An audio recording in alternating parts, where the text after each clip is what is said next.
Você já percebeu que, mesmo depois de bilhões de anos, a água do mar continua salgada? Ela não fica mais fraca, não perde sal, não muda de gosto, não vira água doce com o tempo, nada disso. O oceano inteiro continua ali, gigante, profundo, azul e sempre salgado. Mas por quê? De onde vem todo esse sal? Será que sempre foi assim? E o que aconteceria se, do nada, os oceanos deixassem de ser salgados? Hoje você vai descobrir a resposta completa para uma das perguntas mais antigas, mais curiosas e mais mal explicadas da ciência: por que a água do mar é salgada? E o detalhe que quase ninguém menciona, mas que faz toda a diferença para entender esse mistério natural. A primeira coisa que você precisa saber é que a água do mar não é apenas um pouco salgada.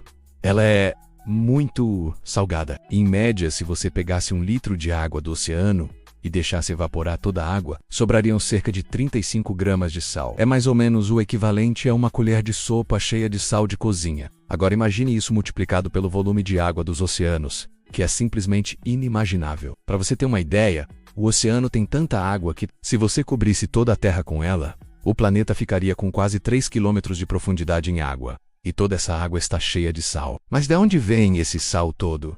A explicação tradicional diz que vem das rochas. Mas isso é só metade da história. E eu vou te mostrar a outra metade, a parte mais interessante. A que explica por que o mar é salgado há bilhões de anos. E por que ele não fica mais salgado do que já é. Tudo começa com a chuva. Quando a água da chuva cai, ela não é pura como muita gente imagina. A chuva é levemente ácida porque contém dióxido de carbono dissolvido. Então, quando essa água ácida cai sobre as rochas dos continentes, ela vai corroendo, desgastando, dissolvendo pedacinhos microscópicos de minerais. Nesse processo, elementos como sódio, cloro, cálcio, magnésio e potássio se soltam das rochas e são levados pelos rios. Você pode imaginar os rios como milhões de pequenas esteiras transportadoras carregando minerais dissolvidos. E adivinha para onde todos eles vão? Só que agora vem a virada. Apesar de os rios levarem sal para o mar constantemente, a água dos rios não é salgada. Olha que incrível!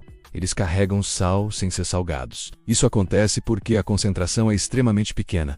Tão pequena que nosso paladar nem percebe, mas milhões de rios despejando água ao longo de bilhões de anos acumulam uma quantidade gigantesca de sais nos oceanos. Por isso sim, parte do sal do mar veio das rochas dos continentes. Mas o segredo, o que ninguém conta, é que o oceano fica recebendo sal, mas quase não perde. A água evapora, mas o sal fica. É como se você colocasse sal em uma panela de água e deixasse a água ferver. A água sai, mas os cristais de sal continuam lá.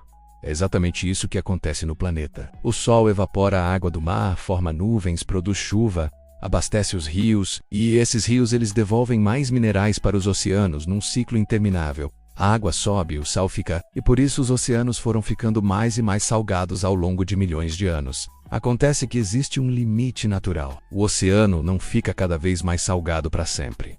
Algo impede isso. E isso é fascinante. Os oceanos possuem um equilíbrio químico próprio. Parte dos sais que chegam ao mar acabam sendo retirados naturalmente através de processos como a formação de rochas sedimentares, a atividade biológica de organismos marinhos e reações químicas no fundo do oceano. Por exemplo, quando conchas e corais usam cálcio e carbonato da água do mar para formar seus esqueletos, eles estão removendo minerais. Quando o hidrotermalismo no fundo do oceano retira íons da água e os substitui por outros, o oceano também se equilibra. Mas quer saber o mais impressionante? Mesmo com esses processos, o sal mais abundante, o cloreto de sódio, praticamente não tem para onde ir. Ele se acumula, ele permanece, ele é teimoso, ele é eterno. O cloreto de sódio é extremamente solúvel, muito mais do que os outros minerais. Por isso ele se torna o vencedor natural dessa disputa química. É por isso que o mar tem gosto de sal de cozinha. É literalmente sal de cozinha, só que numa escala continental. Agora imagine a ação de bilhões de anos de chuva desgastando rochas, rios carregando minerais, oceanos recebendo tudo isso, o sol evaporando a água, as nuvens devolvendo chuva e o ciclo recomeçando sem parar. O resultado desse ciclo é que os oceanos se tornaram gigantescos reservatórios de sal. Só que existe um detalhe ainda mais curioso. No começo da Terra, os oceanos eram muito mais ácidos e provavelmente ainda mais ricos em minerais do que hoje. O planeta estava em ebulição, com vulcões gigantescos lançando enxofre, cloro e outros elementos diretamente para a atmosfera e para a água. O oceano primitivo provavelmente tinha uma composição completamente diferente da atual. Com o passar do tempo, a vida surgiu, atuou como filtro natural, absorveu parte dos minerais, precipitou outros, e o oceano evoluiu quimicamente.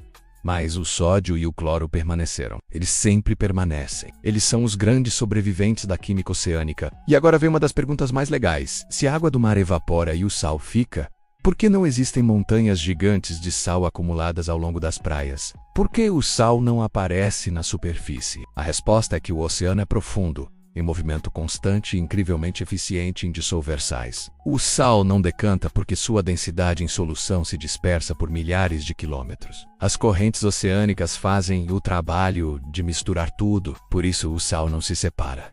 Não existe sal preso no fundo nem sal boiando. Ele está dissolvido por toda parte. Agora imagine o seguinte: o que aconteceria se os oceanos deixassem de ser salgados? Se, por algum motivo, o sal desaparecesse, a primeira coisa é que praticamente toda a vida marinha morreria. O sal do mar não está ali por acaso.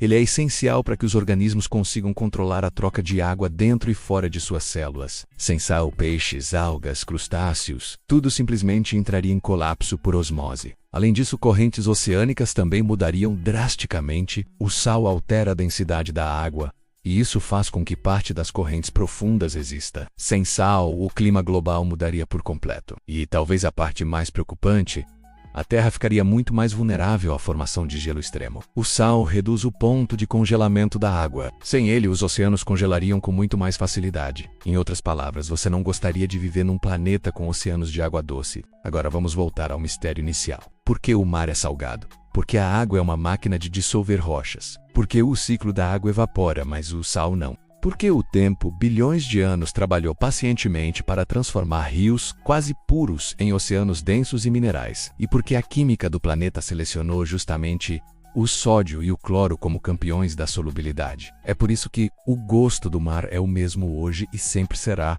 Um gosto de história, de antiguidade, de planeta em evolução. Agora que você sabe disso, a próxima vez que olhar para o oceano, talvez você enxergue mais do que água. Talvez veja um grande arquivo natural, uma memória líquida do nosso planeta. E se você gosta de entender curiosidades como essa, e se quer descobrir mais mistérios do oceano e do universo, não esquece de se inscrever no Laboratório da Ciência Curiosa. Aqui você aprende algo novo todo dia sem nem perceber. Se inscreve aí e vem fazer parte da nossa tripulação científica. E agora responde nos comentários. Qual você acha o próximo grande mistério do oceano que deveria virar vídeo aqui no canal?